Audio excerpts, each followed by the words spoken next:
Ronaldinho, avant d'être une star au PSG et au Barça, a failli signer pour Saint-Mirren, un club écossais. Oui, oui, c'est pas une blague. Mais pourquoi ça ne s'est jamais fait? On va découvrir ça ensemble.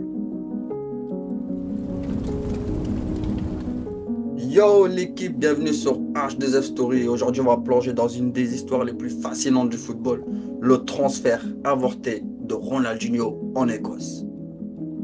En 2001, Ronaldinho, c'était encore un jeune prodige brésilien qui jouait pour Grêmio et attirait déjà les regards des grands clubs européens. Mais avant de débarquer en Europe pour de bon, il avait besoin d'un petit prêt pour garder la forme. Et c'est là que Saint-Mirren, un club écossais plutôt modeste, entre en scène. Mais pourquoi Saint-Mirren? Eh bien, le club écossais voulait absolument se renforcer et avait d'étroites relations avec le frère de Ronaldinho. C'était une occasion en or. Imaginez un jeune Brésilien plein de talent sous la pluie écossaise à dribbler sur des terrains boueux contre des équipes comme le Celtic ou les Rangers. Ça paraissait fou, mais Saint-Mirren y croyait vraiment, comme le révèle Tom Hendry, manager du club de Saint-Mirren à l'époque. Faire venir le joueur en prêt, on savait que c'était difficile, mais il était en fin de contrat et ne jouait pas. Il voulait bien venir chez nous, mais il rencontrait des problèmes administratifs sérieux au Brésil. Et la fédération a refusé de le libérer.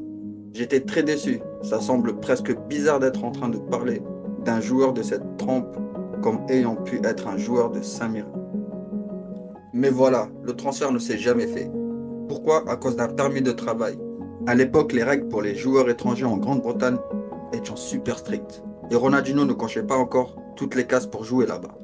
Du coup, le transfert est tombé à l'eau avant même de démarrer. Dommage pour l'Écosse qui a loupé un show exceptionnel. Après ça, Ronaldinho est parti au Paris Saint-Germain puis au FC Barcelone, où il est devenu la légende qu'on connaît. Mais imaginez un peu Ronaldinho en Écosse à enchaîner les dribbles sous la pluie dans des petits stades. C'est le genre d'histoire qui aurait pu changer une partie de la carrière de Ronaldinho. Merci à vous l'équipe d'avoir suivi cette H2F Story et on se retrouve bientôt pour d'autres histoires. Ciao!